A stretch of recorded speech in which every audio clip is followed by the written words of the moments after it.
There are so many of them, and they are so exuberant, the Biafrans.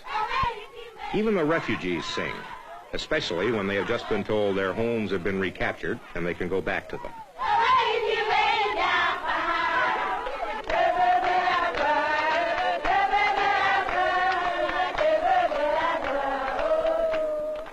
They sing when they get their daily meal.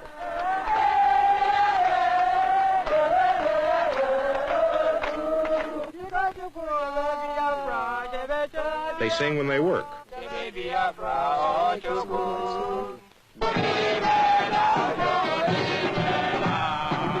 They sing when they practice army marching. No guns, no shoes, but a song that goes something like, "Thank you, General Ojukwu, for giving us the medicine with which to fight our enemies instead of being murdered in our beds."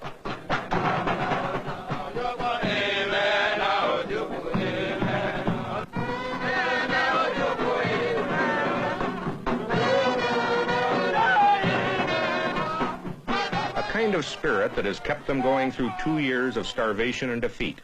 A spirit that arises partly out of fear. Fear expressed by Chief of Staff Philip Effian.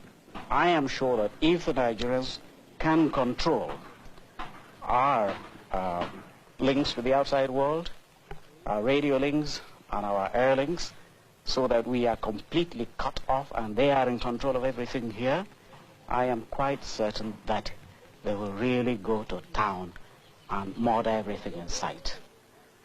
A spirit and a self-confidence that has kept trucks rolling somehow, armies growing somehow, life organized somehow, in a nightmare period in which 1 out of 10, at least, of all their countrymen have died of starvation. This is Lagos, capital of all Nigeria except Biafra. It is difficult to imagine that this is the headquarters city of a military government mobilized to fight a bitter civil war. But there is hardly a uniform in sight. The fact is that Nigeria is not really mobilized. Only a few thousand square miles of a nation more than 100 times that big are touched by that war. There are no shortages. There is no starvation.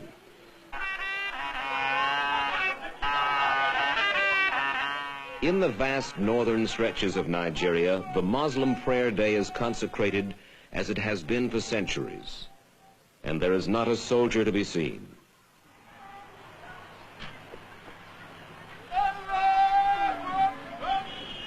"800 miles away at the University of Ibadan, the student body last week was preoccupied with final examinations. There is no draft in Nigeria, and almost none of the students have volunteered. Only in the war-wrecked ghost towns of the East could I see palpable evidence of a country fighting for its life, and not one Nigerian in 1,000 has seen this. In all of Lagos, the only building dressed for war is the military headquarters. And throughout the country, plaintive advertisements in government newspapers and radio stations plead with Nigeria's citizens. If you don't fight the war, they say, nobody else will. But the 35-year-old Nigerian Chief of State, General Yakubu Gowon, says there is a good reason why Nigeria does not go all out in the civil war. We're fighting our own brothers, our own friends, our own probably colleagues that in fact we trained together. Now, I accept them as my people. I don't call them enemies. They're not my enemies. That's why in fact we don't use the word enemy. We use the word only rebels against Ojukwu and his clique and those in famine that fight for him, but not against all the Igbos. Now, therefore, we've got to do, we must not do anything that is going to make it impossible for us to reconcile at the end, or it will make the winning of the heart difficult in the end. Let's pause now for some of the history behind this bloody war. It is said, though no one knows for sure, that 1 of every 4 black men on the African continent is a Nigerian. There were 55 million of them before the war. Nigeria was a creation of British colonialism. At the turn of the century, Britain carved out the richest area in West Africa, lumped together 250 tribes, each with its own culture, its own history, and arbitrarily called these people Nigerians. Of those tribes, 3 were dominant: the Hausas, most numerous, Muslims in the north; medieval, lagging behind the others in education and commerce; the Yorubas in the west, animists and Christians, the first educated; and the Igbos in the east, where Christianity is now strongest. Some say the Igbos were the most backward, but in the last quarter century, with the aid of European missionary education, the Igbo overtook the others and became the most powerful economic group of all. But the Igbo also wanted political power. He resented the strength of the Hausas and Yorubas, who, since Nigerian independence in 1960, had run the country and grown corrupt. Riding a wave of popular discontent, Igbo and other military officers in 1966 succeeded in a coup d'etat. They executed key non-Igbo politicians and several of the top non-Igbo military officers. For a while, it seemed the country applauded the coup. But once in power, this new Igbo-dominated government was felt to be guilty of the same corruption as the previous government. Additionally, Igbo merchants and civil servants all over Nigeria began showing a newfound arrogance and sense of superiority, building a resentment that culminated in a wave of terror against the Igbo. Estimates of the number of Igbo massacred in northern Nigeria range from 7,000 to 30,000. Surviving Igbos abandoned their homes and businesses. Millions of them fled to the Igbo heartland in the east. There, led by the charismatic Ojukwu, army officer, son of a wealthy Igbo family, they seceded, proclaiming Biafra an independent nation. To begin with, Biafra claimed this corner of Nigeria, which included territory containing several minority tribes, some of whom did not support the Igbo cause. Following Biafra's secession in 1967, Nigeria invaded from the north. Biafra struck back across its own boundaries, conquered and held for a while territory in federal Nigeria. But in 2 years of war, federal Nigerian troops have whittled down Biafra from over 50,000 square miles to little more than 3,000. The fighting in this war is sporadic. There are few fixed military positions, no real front lines, many hit-and-run raids by both sides, and an occasional big battle for a city or a road junction. This is Nkwalo Junction, right now about 3 miles behind the furthest advance of Biafran troops to the south. There was heavy fighting here in early May as the Biafrans retook the town. Nkwalo Junction is 25 miles from Port Harcourt, a major seaport and refinery city the Biafrans want back.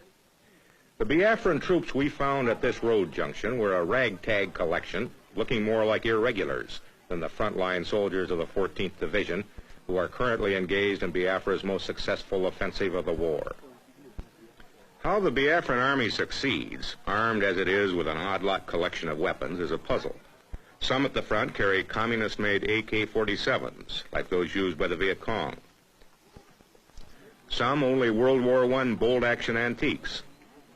Others modern British semi-automatics. And their pride and heaviest weapon, a .30 caliber machine gun just captured from the Nigerians. Much, in fact, of what the Biafrans are now using against the Nigerians, they have taken from them. One military man up here told me, not totally as a joke, that Biafra now looks upon the Nigerian army as its quartermaster general. And if the Nigerian army runs on beer and bullets, the Biafran army lacks both, with ammunition constantly in critically short supply. These troops had advanced 6 miles in less than a week.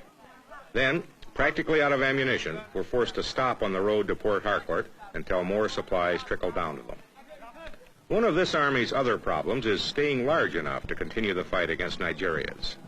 When Biafra seceded in 1967, it had fewer than 1,000 men under arms, and those mostly officers and clerks. Now it has been built up to between 45 and 60,000. The exact number, a military secret.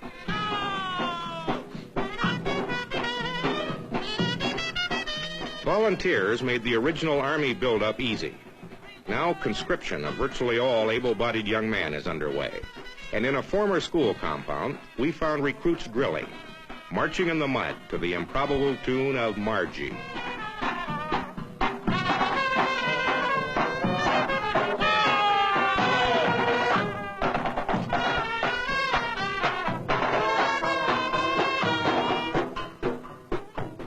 These new soldiers are also taught the rudiments of jungle warfare and ambush, to be used against an enemy which holds most of Biafra's major cities, several vital road links, but not too much of the countryside.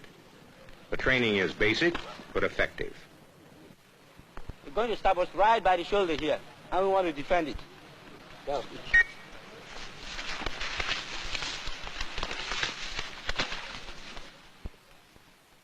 And here I met a young trooper, a very young trooper in the Biafran Army. How old are you? I'm 10 years. 10 years old. Do you know why Biafra is fighting? Biafra is fighting for survival. Is it going to win? Yes, sir. His spirit and that of this tattered army, driven by fear of genocide which may or may not lie ahead if they lose, plus what must be massive ineptitude on the part of the Nigerian army, is the most probable reason that this war of unequals now has gone into its third year.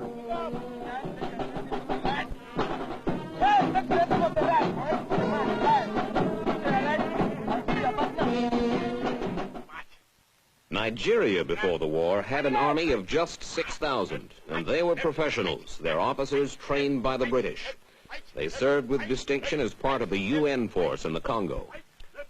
But then Biafra declared its secession, and all of the Igbo officers and men, some of the best, left to become the nucleus of Biafra's army.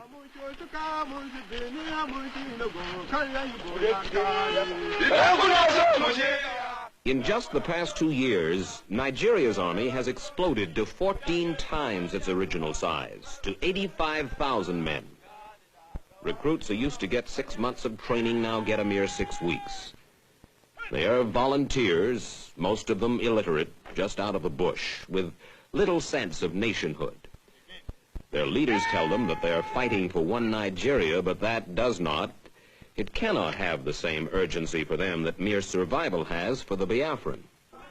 A Nigerian soldier may volunteer because he needs a job, or because army life appeals to him as the good life. Besides his uniform and the prestige that goes with it, he gets a comfortable ration of beer and cigarettes. And the pay, at $40 a month, is not bad. His leaders are not aggressive. Most military observers credit what success the Nigerian army has had so far chiefly to their lopsided superiority in firepower furnished by the British and the Russians. It is said only half in jest. The Nigerian army has so much firepower that they use ammunition as a defoliant. Nigeria's planes, MiG-17s and Ilyushin bombers, were bought for cash from the Russians who want to get a political foothold here. Most of the planes are flown by Egyptians, who are characterized as wary of anti-aircraft fire, therefore less than enthusiastic about going after military targets. That, it is suggested, is one cause of the high civilian casualties in the air raids on Biafra.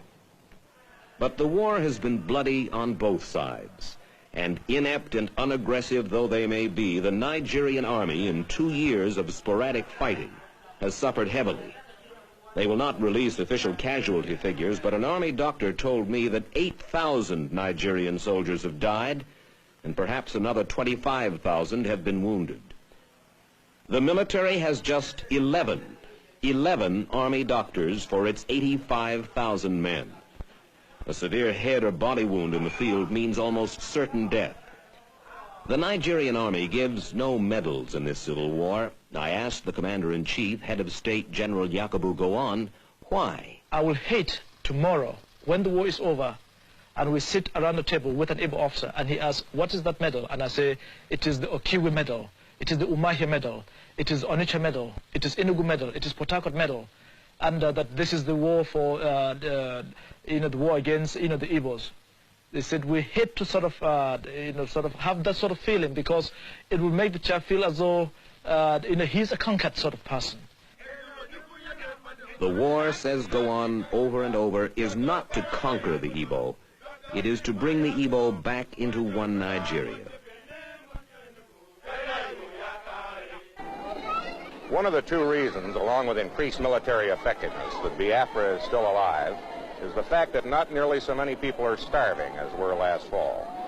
And the reason for that is the emergency airlift sponsored by Catholic and Protestant churches and the International Red Cross.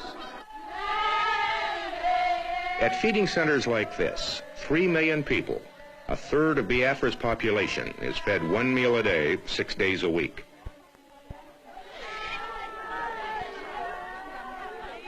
At best, it is a subsistence feeding, just enough to prevent starvation.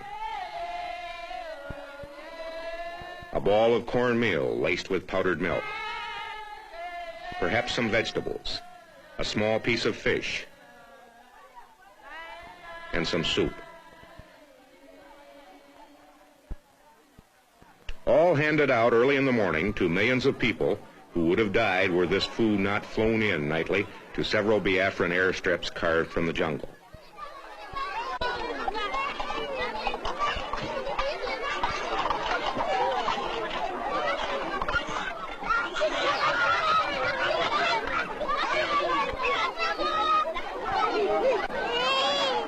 While the relief flights have reduced dramatically the number of children and adults starving to death, down perhaps to 600 a week from the high of several thousand a week last year, the dying continues. In clinics like this all over Biafra, youngsters in the final stages of severe malnutrition still die, as did several of these during our week in Biafra. Not enough food is being flown in, not enough grown, and for many, what there is now just too late. This bush clinic is run by Father Kevin Downey. After 14 years in Africa, he and fellow missionaries were ordered to leave Biafra in 1967 by the Irish ambassador. They stayed, as did Protestants of other nationalities, and they, in the main, have been responsible for keeping Biafra from starving to death. How hard has the war been on the Igbo civilian population? How many people have died, would you think, Father? I would think that we've gone into the 2nd million. I am not a statistician, and it's very hard to talk about millions, but I think that it's, according to the experts here, I think that they've gone into the 2nd million. And they have suffered incredibly. And this is the one big argument that I would put forward as one of the reasons why they want to survive on their own and they want to live on their own. They could not have suffered so long and so much without having a purpose. To augment the relief airlift, Biafra has formed a 2nd army to work the land. It is planting wherever it can. Here in virgin territory, where no crop ever grew before, young men employed by relief agencies and the government are breaking ground to plant corn, rice, yams, melons, anything else that might grow.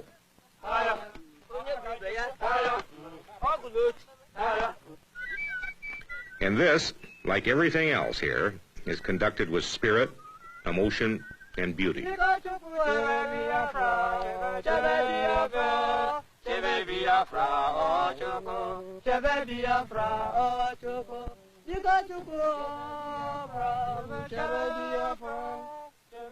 It's clear that as long as this war goes on, the starvation will too. Any break in the relief airlift, I was told, any crop failure in the next few weeks, and graveyards like these that dot Biafra and contain the bodies of the young and innocently dead will multiply.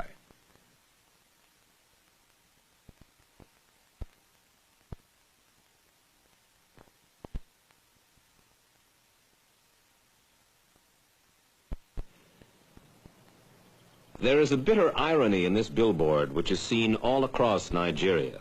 For Nigerian babies have not been healthy babies.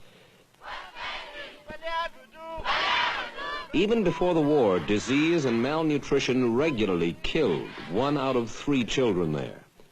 And Nigeria's leaders ask, where was the world's solicitude, where was the church's succor before Biafra? General Gowon, a Christian, is sensitive to the charges of mass starvation. I have got nothing to hide. My conscience is clear. I've got moral standard. God knows that we have no intention whatsoever to starve any Biafran children or to commit genocide against anybody. This war was forced on us, and it has got to be fought for the sake of the country, for the sake of the millions of people in this country. But those millions of Nigerians are not thinking mostly of the war. Their chief preoccupation is commerce. And war or not, business booms. The Lagos docks are choked with ships from around the world bringing goods for the huge consumer market here and taking away for sale overseas Nigeria's palm oil and peanuts, its animal hides and cocoa, and its tin. But the real prize in Nigeria, the overriding reason the major powers focus on this country's conflict, is Nigerian oil. Already, they are the 12th largest producer in the world. Conceivably, they will eventually become 5th or 6th. The British produce most of it, a United States company, Gulf, the rest.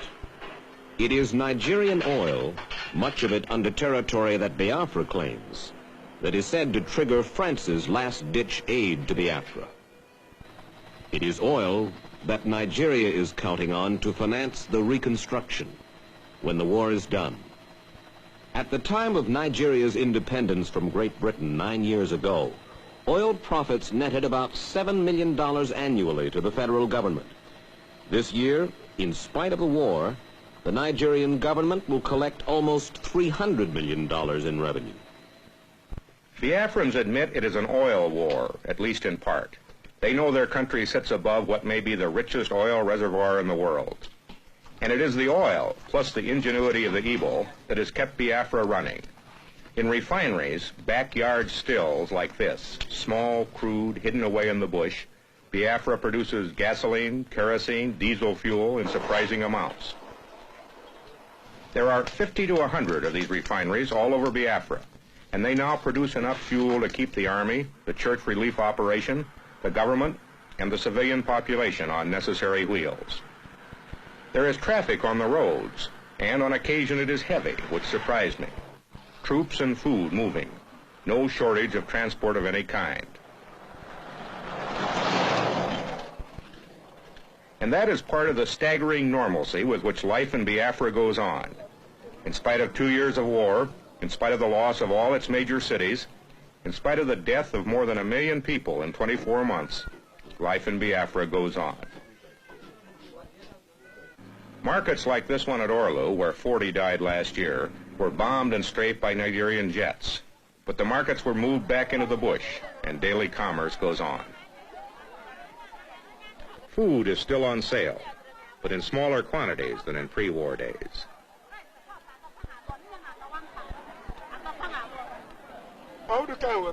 Basic services are still being sold for Biafran pounds. Wartime inflation has forced prices up. Clothing costs have tripled. Cigarettes sell for $20 a pack. Inflation aside, life in Biafra is so normal that even the judicial system has not faltered. Back in the bush, a civil trial to settle a land dispute. Hardly the thing we thought we'd find in a supposedly defeated country about to be overrun. And in areas just recaptured as the Biafran army pushes south again, in cities like Owerri, where damage was heavy, after obviously heavy fighting, the business of cleaning up and putting things right started almost as soon as the area was secure. Owerri, after being in Nigerian hands for 7 months, is expected to be a fully functioning city in a matter of weeks, making room for refugees who already are starting to return, and for whom the first Mass of Thanksgiving in the unfinished and war-damaged cathedral was an event of paramount importance. They had to suffer first of all from the air with the bombing and the strafing that left so many of our civilians dead. They had to fight at the front where so many of our young men have died. We have become, most of us, refugees. We have lost our property. We have nothing of our own. That suffering we have known for the past 20 months. That suffering we still have. But we live in hope that that Holy Spirit will come down on us, that he will enlighten the minds of our leaders, and that they will lead us to a true and just and lasting peace.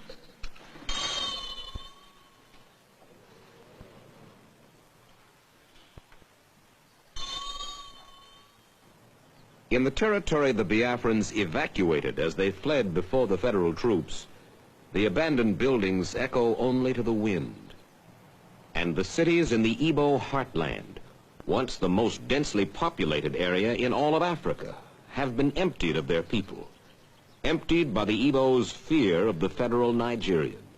No matter the federal government's assurances that they will be safe, the Igbos flee. They have gone into the bush, leaving their homes shattered by shell fire, their schools barren of students, their government headquarters in the once flourishing administrative capital of Enugu ghostly quiet. Nothing is left here now but a few scattered refugee camps and the federal troops who garrison the eerie and deserted miles of road and bush. At Abakaliki, a district administrator stayed behind. His mother and father are with the Biafrans, but he and his wife, Igbos, cast their lot with the federal Nigerians. A divinity student, he told me that the Igbo, the Biafran, feels it appropriate that he be likened to the Jew. If we are to be likened to the Jews as we like to be, it means we are a chosen people. We are the people with the grace of God in Nigeria. Sorry, this is not being proud or selfish. Now, if we lose the trend, which is making others realize the goodness in surrendering ourselves to God and in living according to God's law, which is love, it is then that we fail.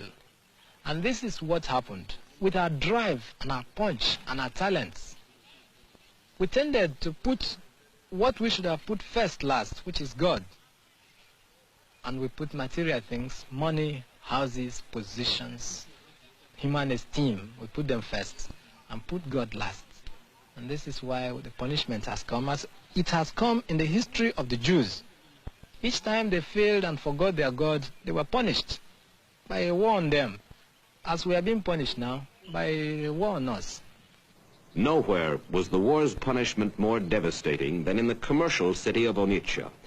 In this comfortable and sophisticated town perched on the east bank of the Niger River, thousands of Igbo merchants built their fortunes by hard work.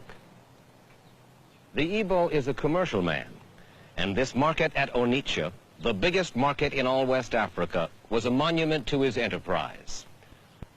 When the British author Elspeth Huxley came here, she wrote, "Anything can be bought in this market, from an elephant to an admiral's uniform.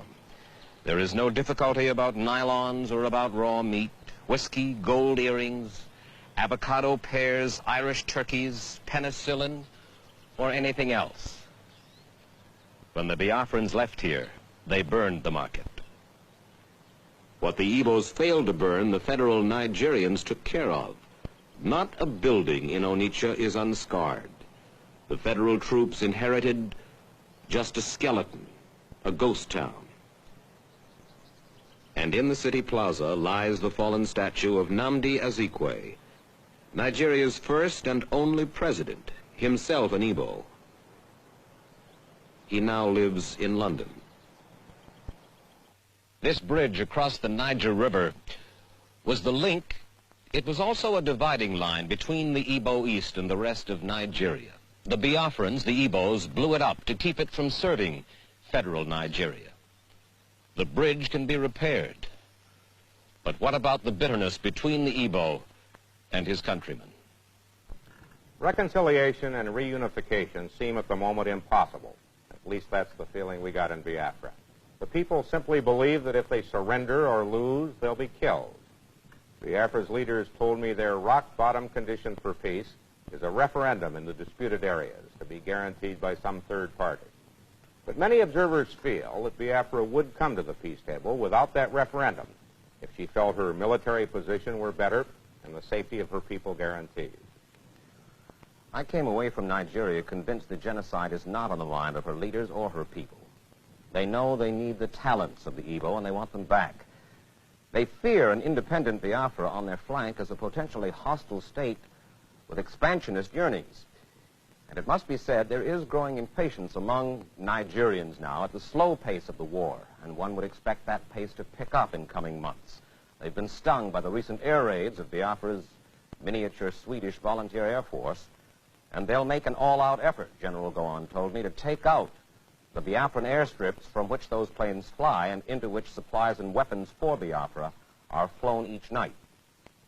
To end this war soon, we conclude it will take a genuine effort by the major powers, perhaps by the United Nations. It will be up to the countries now supplying both sides with arms to stop. It will be up to someone to guarantee the safety of the Igbo after a truce and as the negotiations begin. The United States conceivably could take the lead because this country has studiously avoided any military involvement in the war, aiding Biafra's relief airlift while backing Nigeria politically. But there seems little disposition on the part of the United States or the other major powers to step in. Their attention is focused elsewhere.